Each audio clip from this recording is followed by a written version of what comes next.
بسم اللہ الرحمن الرحیم۔ علم اصول فقہ ابھی ہم پڑھنے والے ہیں، ابھی سب لوگ الرٹ ہو جائیں۔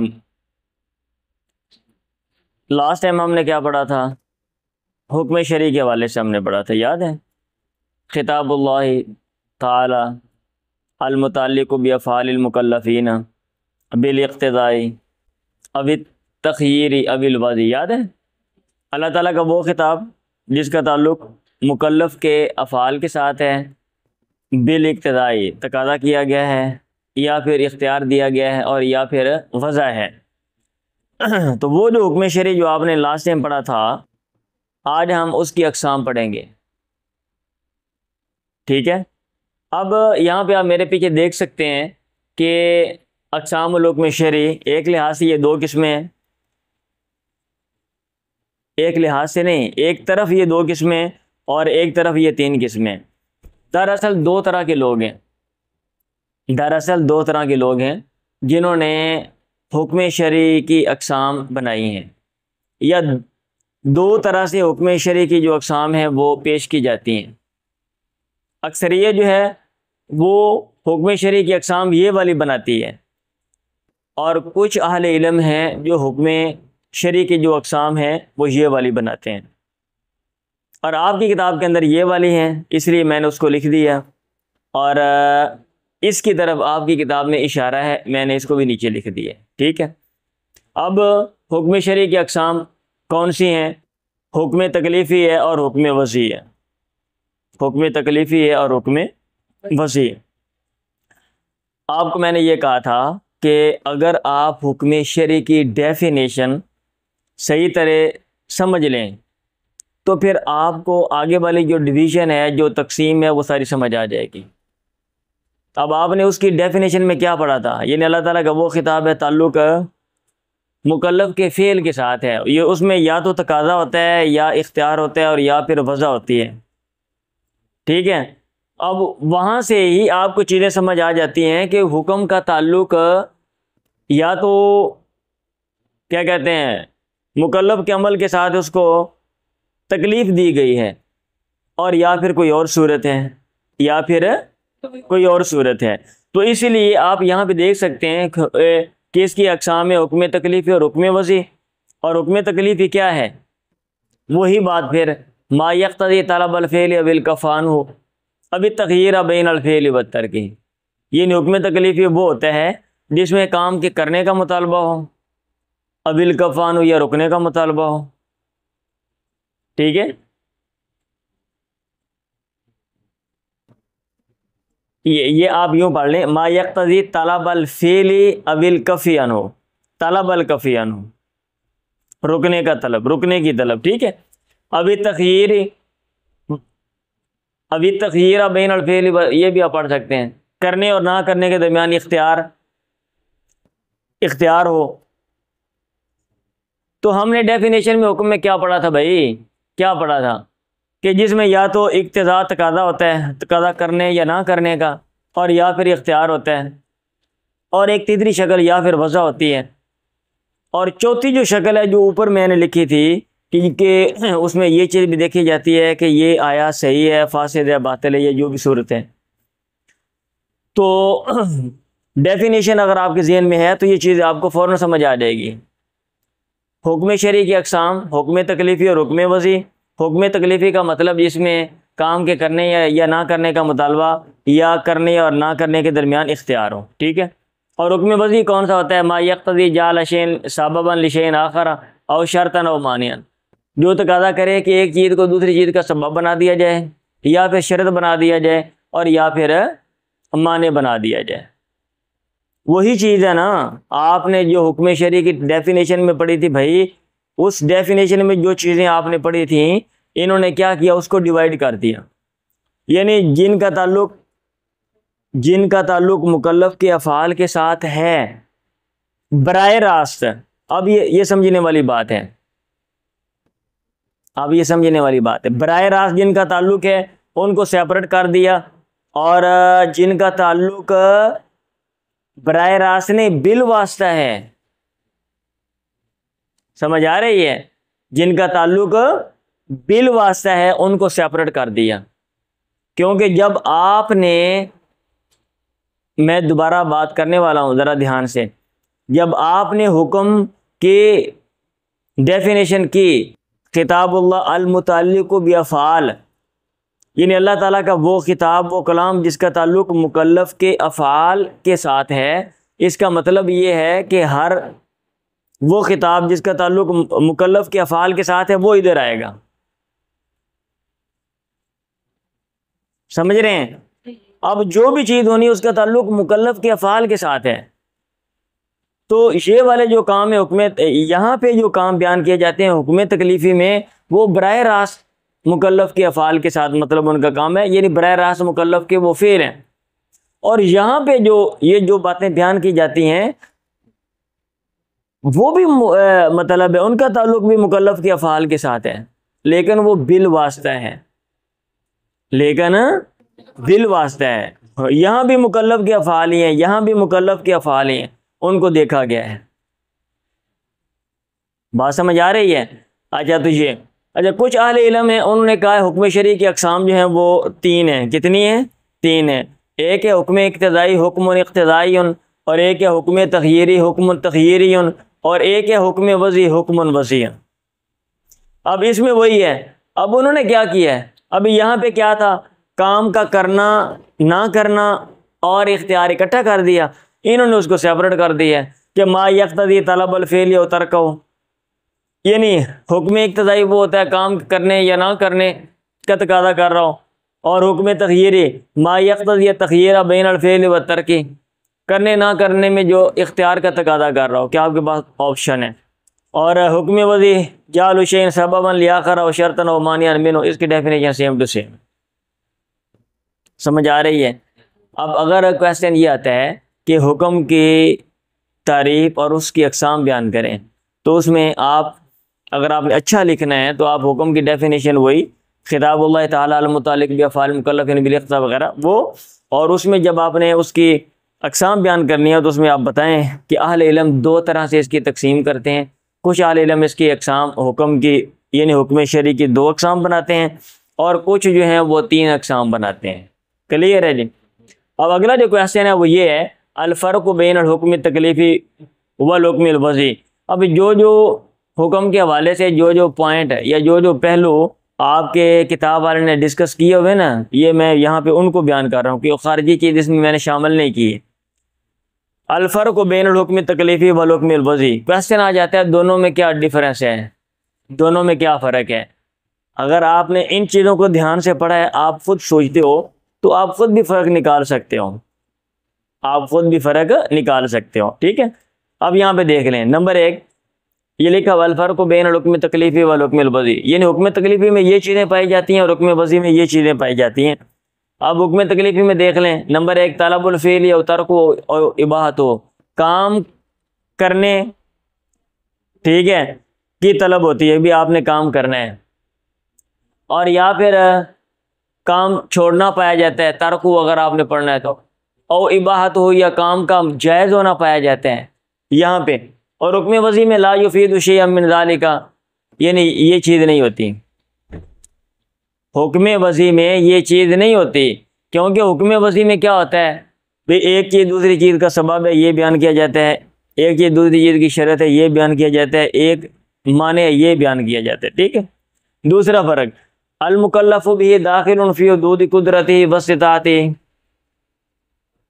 ٹھیک ہے، کہ جس چیز کا مکلف بنایا گیا ہے، آپ کو جو آرڈر دیا گیا ہے کہ آپ نے کرنا ہے یا نہیں کرنا، وہ مکلف کی قدرت اور اس کی استطاعت کی حدود میں داخل ہوتے ہیں. سمپل لفظوں میں یعنی حکم تکلیفی میں جو آپ کو بات بتائی جاتی ہے نا کہ آپ نے کرنا ہے یا نہیں کرنا ہے، یہ اختیار ہے، آپ کی قدرت میں، مکلف کی قدرت میں ہوتا ہے. وہ ایسا نہیں ہے کوئی ایسا کام کہا گیا ہے کہ بندہ کر ہی نہیں سکتا، یہ ایسا نہیں ہے کہ ایک ایسا کام مطلب کام نہ کرنے کا کہا گیا کہ بندہ کر ہی نہیں سکتا. ابھی آپ نے 1 مہینے کو روزہ رکھنا، کھانا نہیں کھانا آپ نے، سمجھ آ رہی ہے؟ یا آپ نے ایک ٹانگ پہ کھڑے ہو کے عبادت کرنی ہے، اور آپ کی جو عبادت ہے وہ کم از کم 2 گھنٹوں پر مشتمل ہو، 2 گھنٹے لات چوک کے رکھنی ہے. تو جناب عام لوگ ہو سکتا ہے کوئی بندہ اٹھا لے، لیکن عام لوگ نہیں کر سکتے، ٹھیک ہے؟ سونے والے ذرا ادھر متوجہ ہو دھیان سے. اب یہاں پہ دیکھیں من ہو حکم وضع میں، اچھا حکم تکلیفی جو ہوتی ہے المکلف بھی داخل، یعنی جس کا مکلف بنایا گیا بھئی وہ داخل ہے انسان کی قدرت میں، اور من المقدور للمکلف و من الخارج عن قدرتی، یعنی حکم وضع بعض وہ ہوتے ہیں جو مکلف کی قدرت میں ہیں، اور بعض حکم وضع وہ ہوتے ہیں جو مکلف کی قدرت میں نہیں ہوتے۔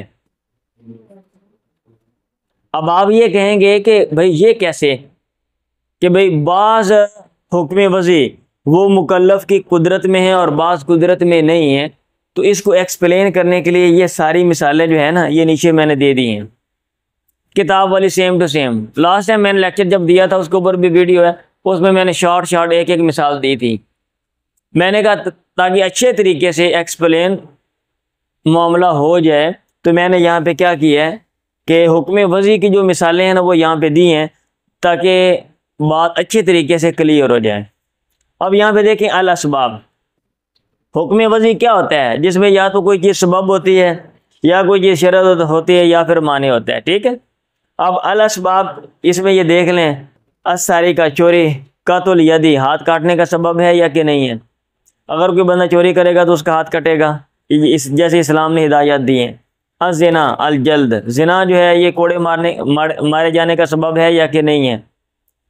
البیع نقل الملکیت، خرید و فروخت، بیچنا، یہ ملکیت ٹرانسفر ہونے کا سبب ہے یا کہ نہیں ہے نا؟ ہاں جی۔ النکاح نکاح الحل بین الزوجین، نکاح جو ہے میاں بیوی کے جائز ہونے کا آپس میں سبب ہے کہ نہیں ہے نا؟ اچھا، اب یہ جو اسباب ہیں آپ مجھے یہ بتاؤ یہ سارے یہ مکلف کی قدرت میں ہیں یا کہ نہیں ہیں؟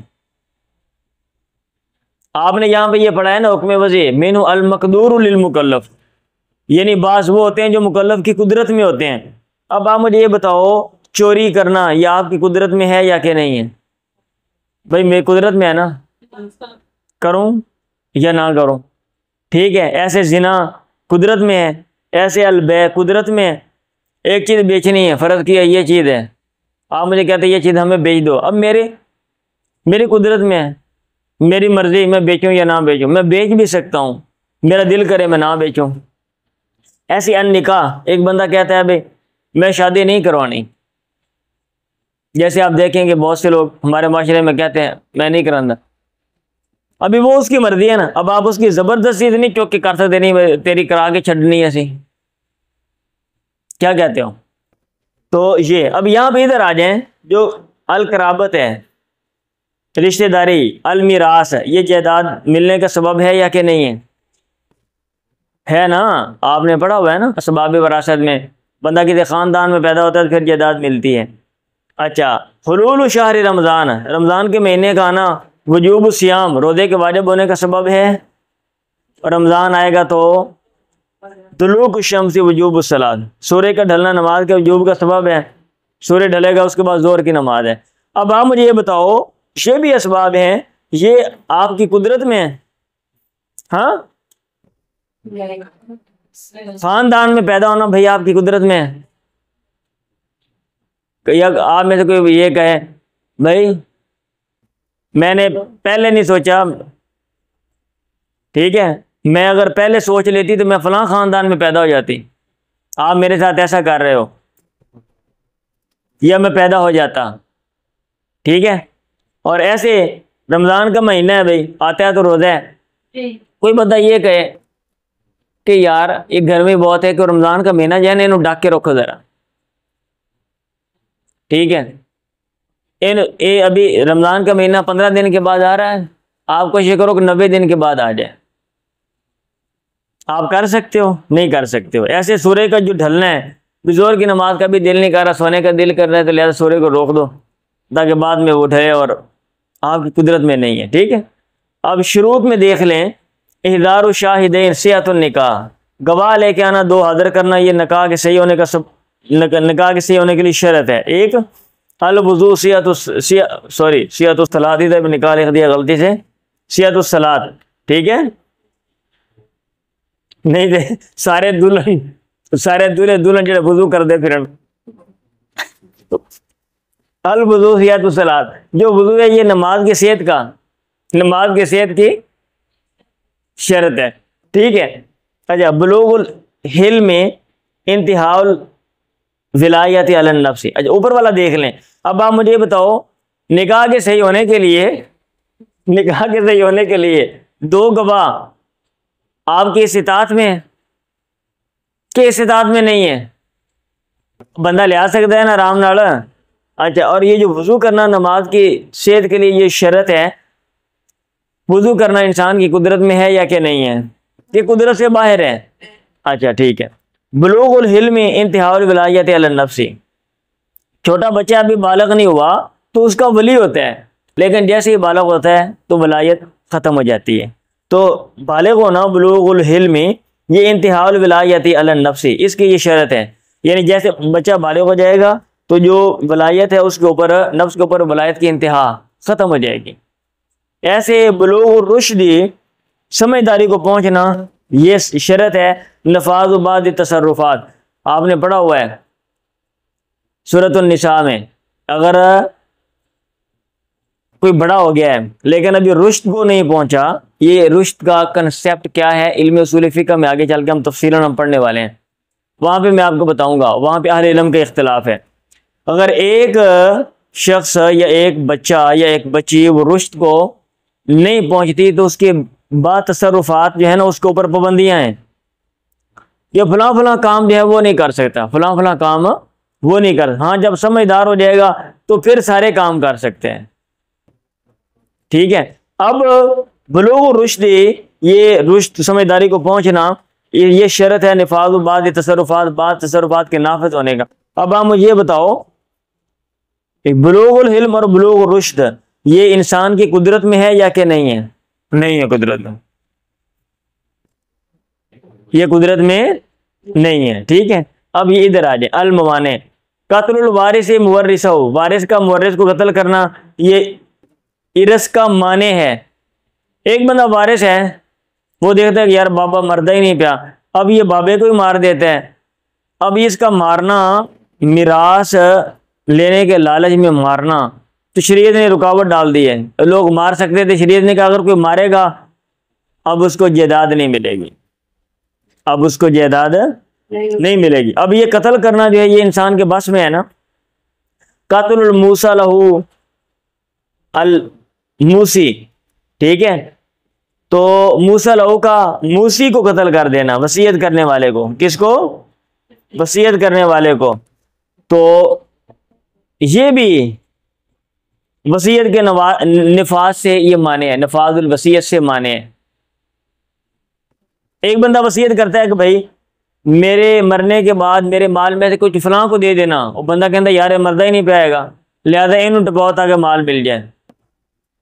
اب موسی لہو جس کے لیے وصیت کی گئی اس نے موسی کو مار دیا، اب اس کو جائیداد نہیں ملے گی۔ اور آپ مجھے یہ بتاؤ یہ قتل کرنا اس کے بس میں ہے یا کہ نہیں ہے؟ ٹھیک ہے۔ ایسے ابوت یہ باپ کو قتل کرنے سے مانے ہے، اگر ایک باپ کسی وجہ سے بچے کو مار دیتا ہے تو دنیا میں باپ کو نہیں قتل کیا جائے گا، یہ ہماری ہدایات ہے مذہب کی، ٹھیک ہے۔ باپ ہونا یہ مانے ہے باپ کے قتل سے، یعنی باپ ہونے کی وجہ سے باپ کو بچے کے قتل کے بدلے میں قتل نہیں کیا جائے گا، ٹھیک ہے۔ اچھا، الجنون یہ مانے ہے تکلیف المجنون، مجنون کو مکلف بنانے سے، ایک بندہ پاگل ہے نا تو پاگل ہونا یہ مانے ہے اس بندے کو مکلف نہیں بنایا جا سکتا۔ ایسے کون الموسی لہو وارثن، موسی لہو کا وارث ہونا یہ مانے ہے نفاذ الوصیت، ٹھیک ہے۔ ایک بندہ وصیت کر دیتا ہے بھی فلاں کو دے دو، کل کو پتہ چلتا ہے بھائی وہ تو وارث ہے، اگر وہ وارث ہے اب اس کی جو وصیت ہے یہ نافذ نہیں ہونے والی۔ اب آپ مجھے یہ بتائیں کہ اچھا باپ ہونا یہ بندے کے بس میں ہے، پاگل ہونا یہ بندے کے بس میں ہے، اور موسی لہو کا وارث نکل آنا نہیں ہے نا، تو یہ والی چیز ہے کہ حکم وضعی منہ المقدور للمکلف ومنہ الخارج عن قدرتی، یعنی بعض حکم وضعی وہ ہوتے ہیں جو مکلف کی قدرت میں ہوتے ہیں اور بعض وہ ہوتے ہیں جو مکلف کی قدرت سے باہر ہوتے ہیں۔ اور یہاں پہ میں نے مثالیں اس لیے یہ ساری دے دی ہیں کہ بھائی تاکہ کلیئر ہو جائے کہ یہ دیکھ لیں کچھ کام جو ہیں اسباب میں سے اور کچھ جو ہیں شروط میں سے اور کچھ موانع میں سے وہ مکلف کی قدرت میں ہیں اور کچھ قدرت میں نہیں ہے. بات سمجھ آ رہی ہے؟ آج ہم نے کیا پڑھا؟ حکم شرعی کی اقسام پڑھی ہیں. کچھ لوگوں نے یا اکثریت نے 2 قسمیں بنائی ہیں اور بعض اہل علم میں انہوں نے 3 قسمیں بنائی ہیں. ٹھیک ہے.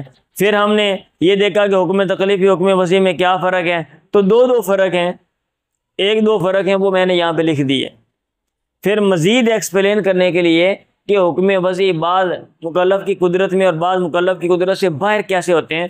تو حکم وضعی یا تو اسباب ہوتے ہیں یا شروط یا موانع ہوتے ہیں. تو ہر ایک کی مثالیں کہ کون سے مکلف کی قدرت میں ہے اور کون سے مکلف کی قدرت میں نہیں ہے میں نے یہاں پہ سارے وہ نیچے لکھ دیے اور ان کو ایکسپلین بھی کر دیے. سمجھ آ گئی یہ بات؟ چلیں.